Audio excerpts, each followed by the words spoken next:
Hello, good morning all of you. कैसे हो आप सब? आई होप आप सब बढ़िया होंगे। मैं आजम सर, आप सबका स्वागत है हमारे यूट्यूब चैनल मैथ्स वाला में। पिछले क्लास में मैंने आप सबको क्लास 10th का बेसिक जो होता है पहला चैप्टर बताए थे, वास्तविक संख्या, जिसके बारे में बताए थे वास्तविक संख्या क्या होती है, उसके कुछ नोट्स बताए थे। आज मैंने उसके आगे एक्सरसाइज 1.1 स्टार्ट करने जा रहा हूँ, इसलिए आप सब हमारे साथ वीडियो में बने रहिएगा अंत तक। अगर वीडियो अच्छा लगे चैनल को लाइक, सब्सक्राइब और शेयर जरूर कीजिएगा। चलिए बिना देरी किए स्टार्ट करते हैं एक्सरसाइज, जिसको प्रश्नावली 1.1 में पहला क्वेश्चन है कि निम्नलिखित संख्याओं का एचसीएफ निकालें यूक्लिड विभाजन एल्गोरिदम विधि से।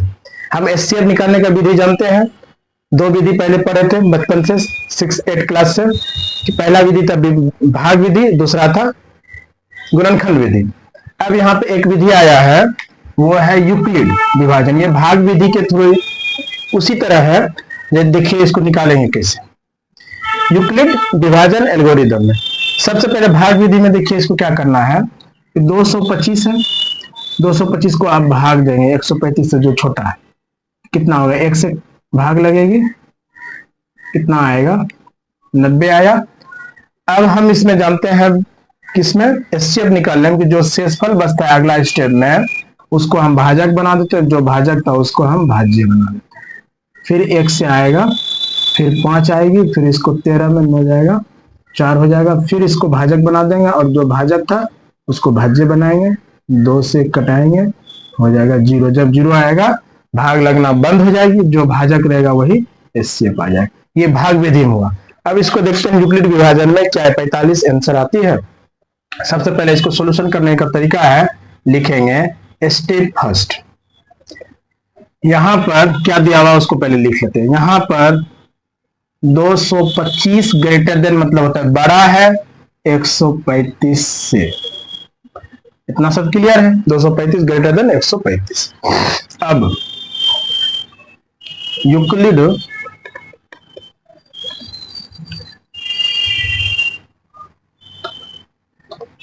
यूक्लिड विभाजन एल्गोरिदम से, यूक्लिड विभाजन एल्गोरिदम क्या है? a equal to b cube plus r, जहां r greater than equal to 0 less than b, यही पढ़े थे। तब क्या हो जाएगा, 225 इक्वल टू, ये भाज्य जो बड़ा रहता है वो भाज्य हो जाएगा, जो छोटा है उससे भाग देते हैं भाजक होता है। 225 इक्वल टू 135 गुना कितना में होगा, वहां पे किए थे भाग दिए थे 1 प्लस शेषफल कितना बचा, 90। अब देखिए यहां तक किए। अब यहां पे करना है स्टेप सेकेंड। स्टेप सेकेंड में लिखना है कि यहां पर शेषफल मतलब r 90 बराबर नॉट 0 है। शेषफल क्या है, 90 है, क्या है, 0 नहीं है। जब शेषफल 0 नहीं होती है, इसलिए अब क्या करना है, अब 135 को हम क्या बताए थे यहां पे कि जब शेषफल 0 नहीं होगी तब जो भाजक रहेगा उसको भाज्य मान लेना है। अब 135 को भाज्य एवं 90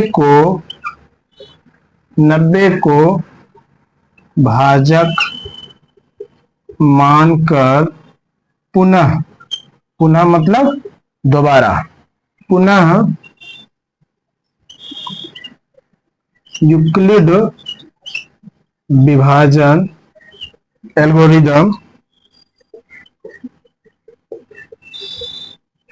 एल्गोरिदम का प्रयोग करेंगे। फिर प्रयोग करेंगे जब शेषफल 0 नहीं आया तो।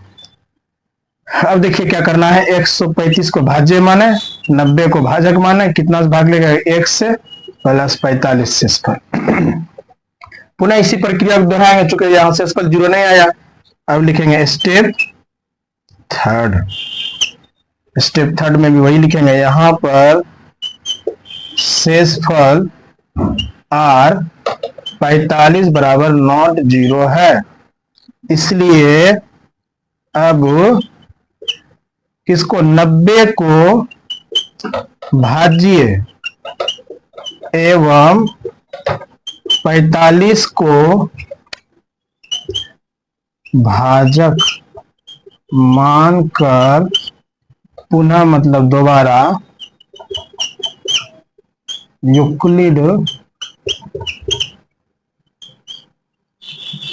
विभाजन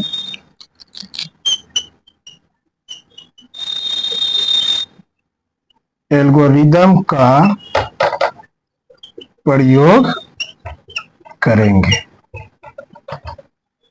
दोबारा इसका प्रयोग करेंगे, यहां तो नहीं हटेगा, इसको ऊपर में लिखते हैं। अब देखिए 90 मेरा क्या है, भाज्य है, 90 बराबर 45 भाजक गुना 2 प्लस 0।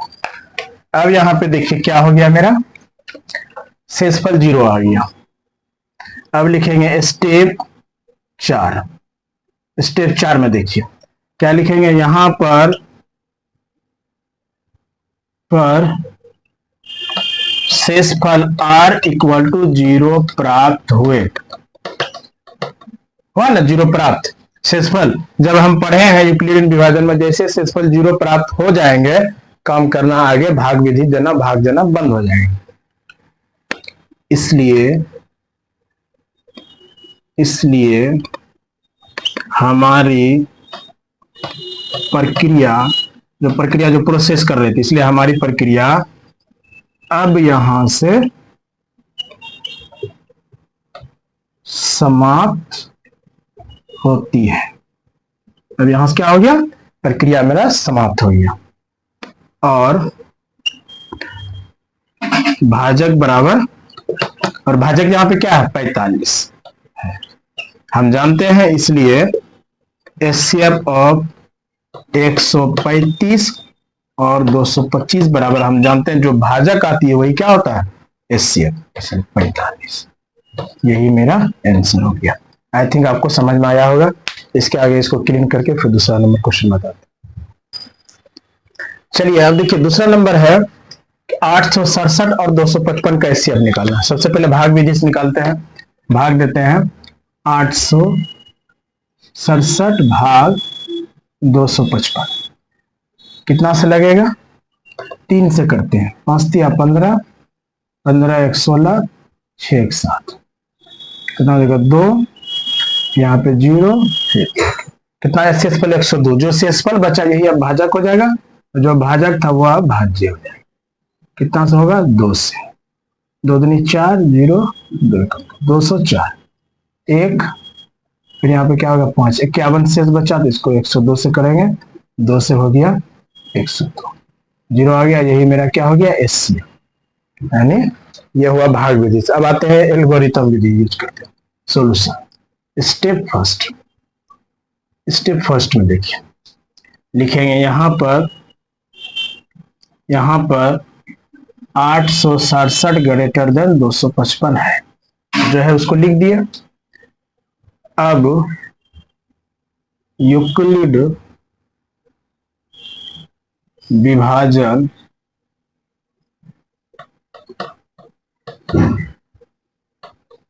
एल्गोरिदम से, यूक्लिड विभाजन एल्गोरिदम क्या है, a equal to b q plus r, जहां r greater than equal to 0, जहां r greater than equal to 0 less than b। तब क्या है यहाँ पे 867 इक्वल टू कितना भाग देना है, 255 से कितने में जाता है, 3 बार में जब भाग देते हैं शेषफल बचता है 102। अब देखिए स्टेप सेकेंड स्टेप क्या होगा, सेकेंड स्टेप यही है कि यहां पर शेषफल r 102 बराबर नॉट 0 है। ये तो जान रहे हम लोग, शेषफल यहाँ पे क्या आया, 102, 0 नहीं है। इसलिए अब 255 को क्या मानेंगे, भाज्य एवं 102 को भाजक मानकर दोबारा मतलब पुनः यूक्लिड विभाजन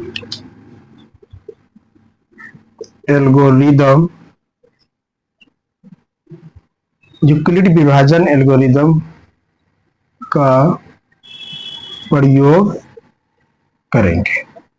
हम क्या करेंगे? इसका प्रयोग करेंगे विधि का। क्या हो जाएगा? 255 को क्या माने? भाजक क्या है? 102 कितना से? तो 2 से भाग देंगे, शेषफल बचेगा 51। यही है, वहां पे किए हैं, 102 से भाग दिए, इतना आया। स्टेप थर्ड आप देखिए,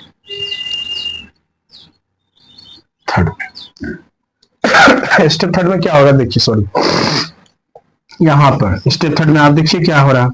यहां पर शेषफल R 51 बराबर नॉट 0 है, n है 51 है शेषफल, इसलिए अब उसी तरह करना है, सेम है स्टेप।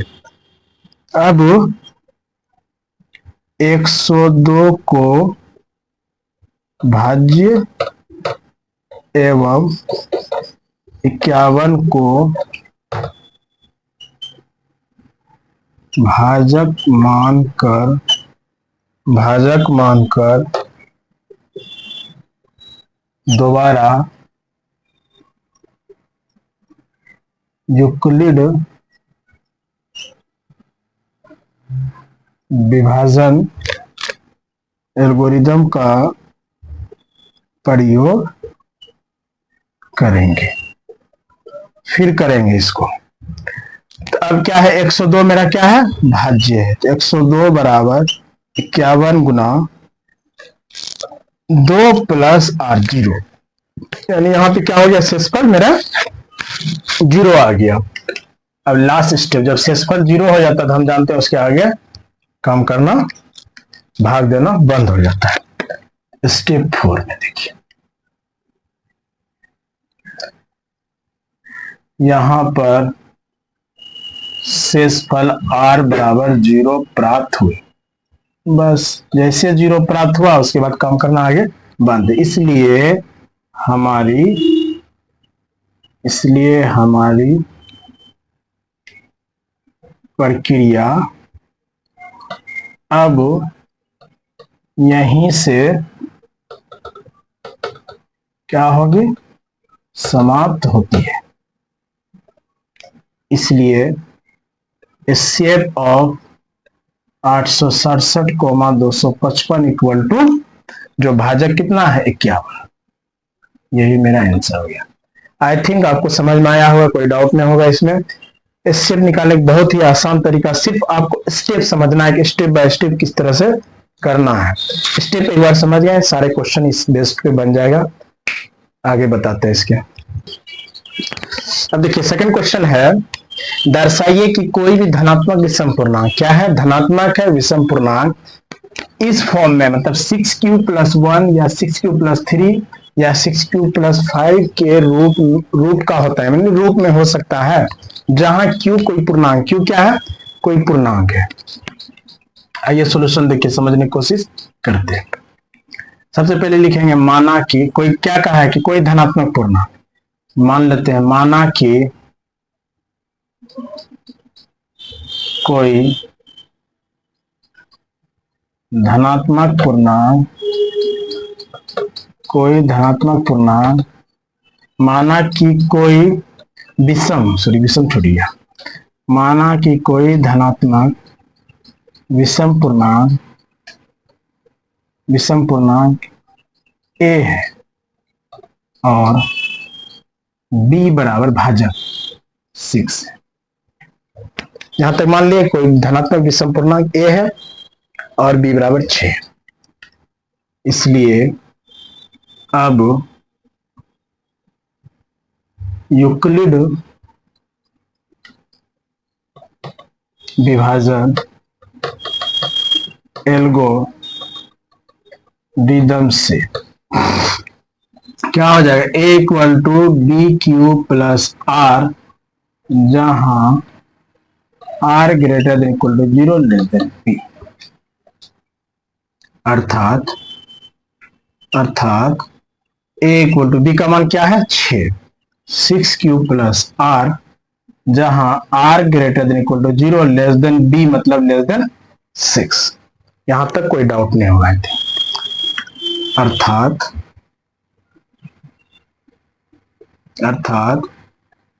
आर इक्वल टू, यहां से देखिए r equal to 0 1 2 3 4 5 less than 6 मतलब 5 तक, और q greater than equal to 0, यहां पे देखिए क्यू कोई पूर्णांक है, ग्रेटर देन इक्वल टू 0 होगी। यहां तक आई थिंक क्लियर होगा। अब आगे देखिए, इसलिए a इक्वल टू 0 इसमें मान बैठाइए, r का मान 0 तो क्या हो जाएगा, यहाँ पे 6q प्लस 0 बराबर 6q, या एक बैठाएंगे मान तो क्या हो जाएगा 6q प्लस 1। समझ रहे हैं, यहां ध्यान दीजिए। अब r का मान 2 रखेंगे तो क्या हो जाएगा, या में या करके 6q प्लस 2, या फिर हो जाएगा 6q प्लस 3, 6q प्लस 4, कहां तक जाएगा 5, कोमा 6q प्लस 5 के रूप में क्या होगा, हो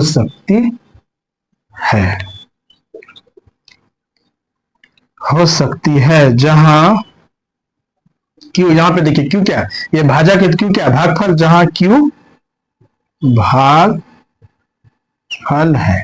बात को समझिए, ए भाज्य है, बी भाजक है, क्यू भागफल है, आर तो शेषफल जान ही रहे। यहां तक क्लियर होगा। चूंकि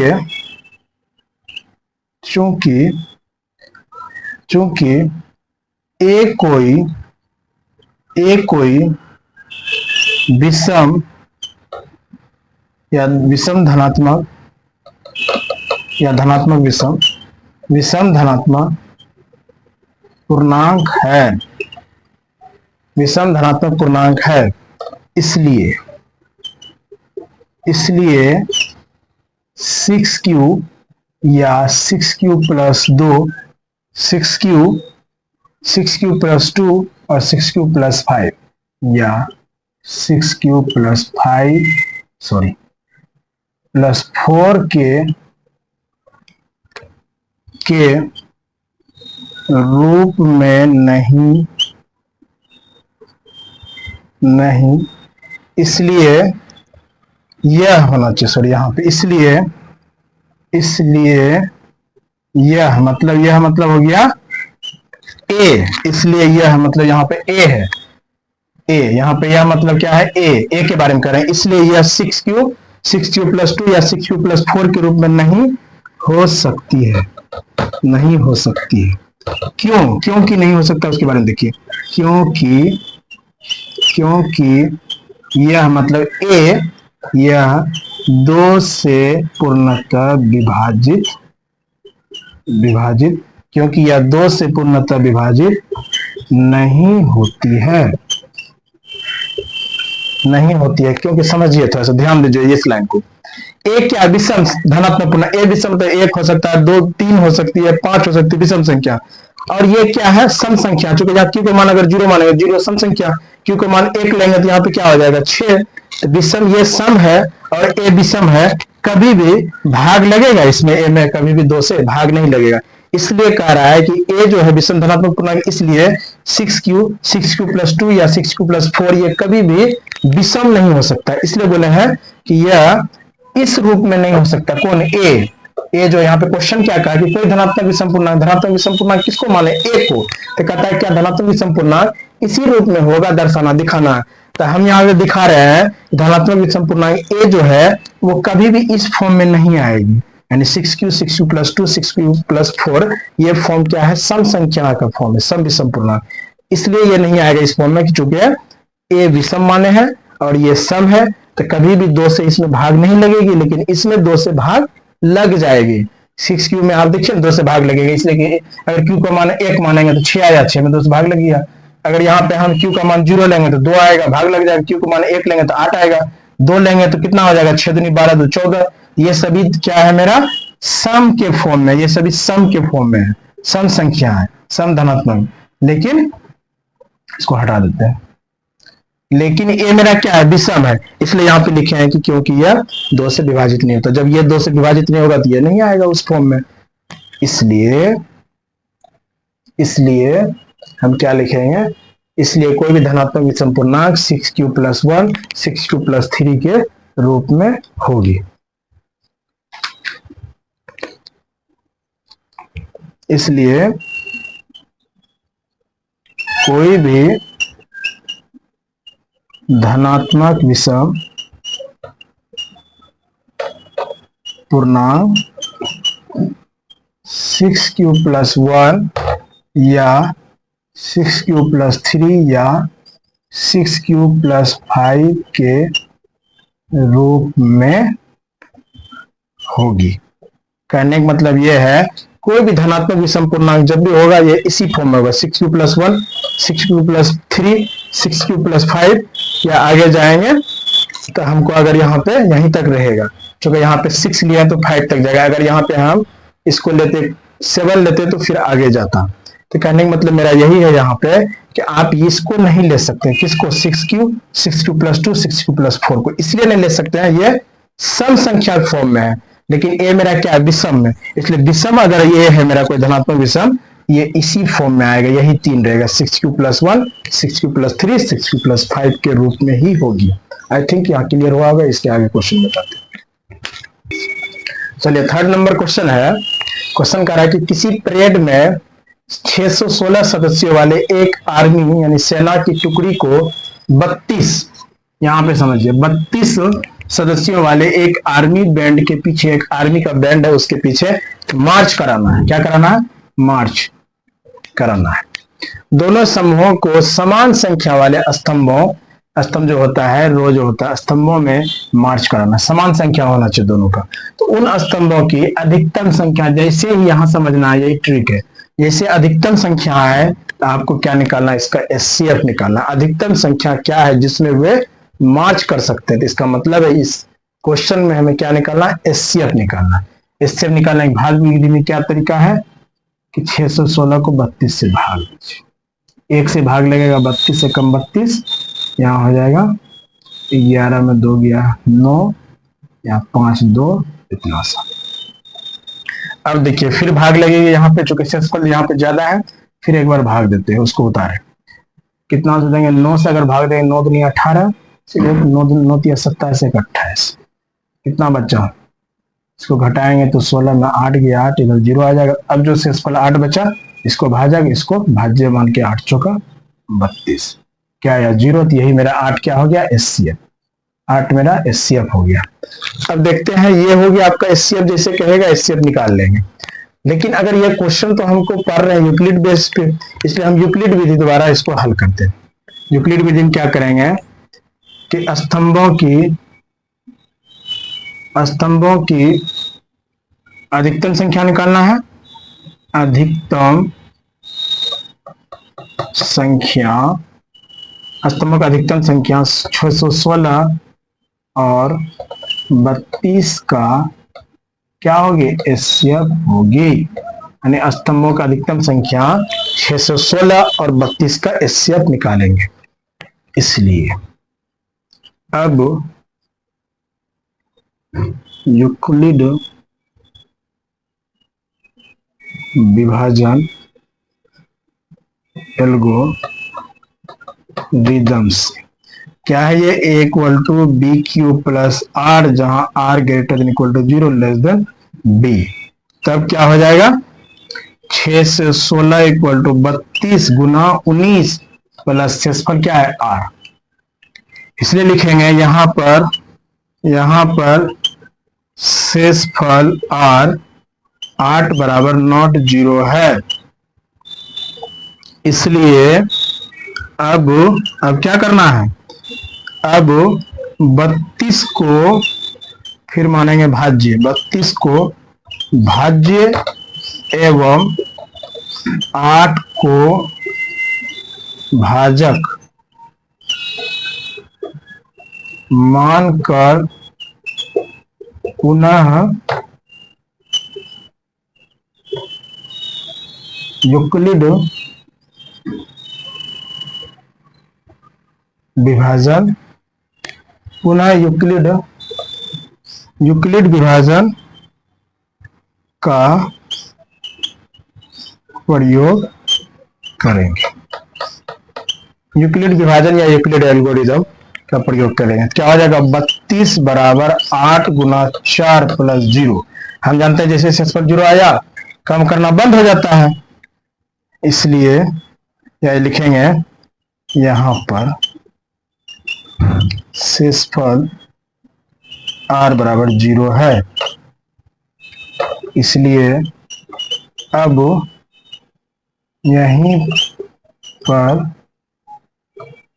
यहीं पर हमारी प्रक्रिया समाप्त होती है। प्रक्रिया समाप्त कर देंगे, इसलिए HCF ऑफ 616, 32 बराबर 8, इसलिए इसको लिख देंगे यहां पे। इसलिए स्तंभों की अधिकतम संख्या बराबर क्या होगा? 8 होगी। स्तंभों की अधिकतम संख्या बराबर 8 होगी। इस प्रकार से आप हल कर सकते हैं। इसके आगे क्वेश्चन बताते हैं। देखिए 4 नंबर क्वेश्चन है, बहुत ही इंपॉर्टेंट क्वेश्चन है, लास्ट क्वेश्चन इस एक्सरसाइज का है। यूक्लिड विभाजन परिमिका का प्रयोग करके दर्शाइए कि किसी धनात्मक पूर्णांक का वर्ग, कोई भी धनात्मक पूर्णांक होगा, 2, 4, 5 कोई भी पूर्णांक होगा, उसका वर्ग जो करेंगे, वर्ग किसी पूर्णांक m के लिए हमेशा वो 3m या 3m+1 के रूट का होता है। ये कह रहा है क्वेश्चन। देखते हैं होता है कि नहीं होता है। सॉल्यूशन क्या लिखेंगे? माना कि कोई धनात्मक पूर्णांक a है और भाजक जो है यहाँ पे क्या है? 3 है, b बराबर 3 है। इसलिए अब यूक्लिड विभाजन एल्गोरिथम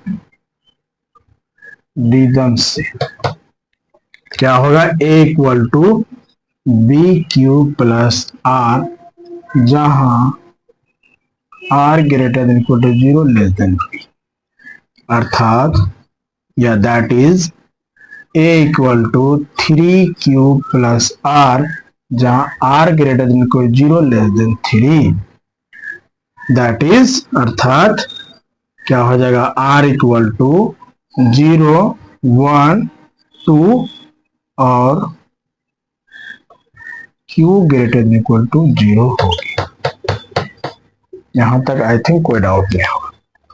उसके बाद देखिए, इसलिए a इक्वल टू, यहां से देखिए r का मान 0 रखें, a इक्वल टू 3q, या क्या होगा? 1 रखें तो a equal to 3q plus 1, या a equal to 3q plus 2 के रूप में होगी, जहां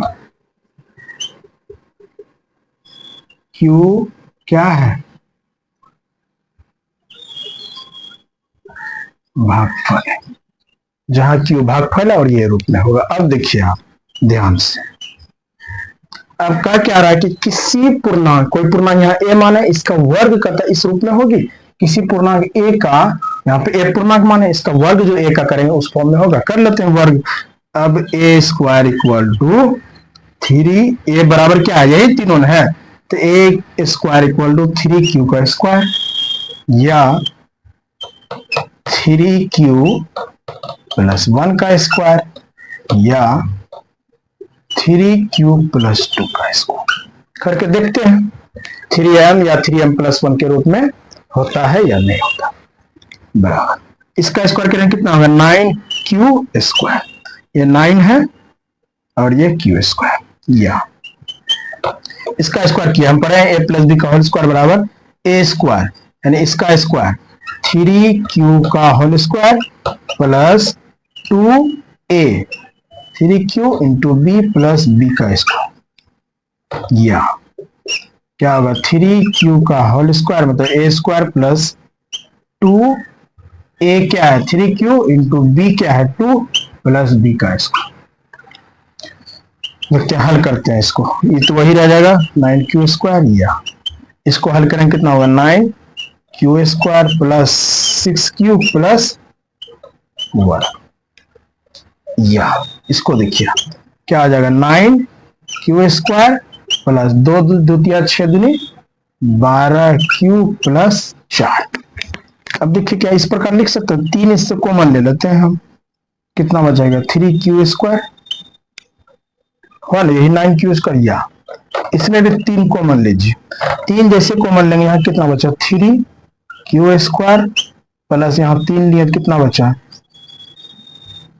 2q प्लस 1। अब देखिए 3 3 9q स्क्वायर, इसको इससे गुना कीजिए 6q आया और 1 यहाँ बाहर रखे। या इसमें भी 3 कॉमन लीजिए 3q स्क्वायर प्लस यहाँ पे कितना हो जाएगा 4q प्लस 1 प्लस 1। यहाँ पे देखिए ध्यान 3q स्क्वायर 9q स्क्वायर, फिर यहाँ पे लगेंगे 4 3 12q प्लस 3 एकम 3 और 1 बाहर रखे 4। यहाँ तक आई थिंक कोई डाउट नहीं होगा। फिर आगे देखिए, अब आगे देखिए इसको लिख सकते हैं हम, यहाँ पे क्या था ए स्क्वायर बराबर, इसको देखिए 3 इसको हम k1 मान लिए, या 3 इसको हम k2 मान लिए, क्या मान लिए k2, इसको हम k1 मान लिए। या हो जाएगा 3 इसको k1 माने तो प्लस 1 है, यहाँ 1 लिखे, यहाँ 3 k2 प्लस 1, यहाँ पे 1 है, इसको k3 माने k3, जहां पर k1 k2 k3 एक पूर्णांक, यहां तक कोई डाउट नहीं होगा। अब देखिए आप ध्यान से, इसका वर्ग जो किया है हम 3m के रूप में है, यहाँ पे k1 माने या m माने है ना उसके रूप में, यहाँ देखिए 3m प्लस 1 के रूप में है ना, 3m प्लस 1 के रूप में है। इस प्रकार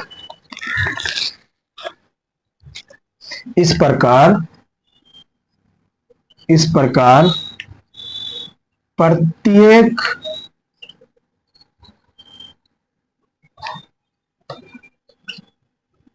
पूर्णांक का वर्ग 3m या 3m प्लस 1 के रूप का होता है। इस प्रकार देखिए हमने प्रूव करके दिखा दिए, k1 k2 या m वही वह पूर्णांक को आप उसके जगह पे रिप्लेस करके m लिख देंगे तो m आ जाएगा। आई थिंक यहाँ तक कोई डाउट नहीं होगा, आपको समझ में आया होगा। आज का क्लास यहीं पे खत्म करते हैं, उसके बाद नेक्स्ट बताएंगे नेक्स्ट टाइम। Thank you.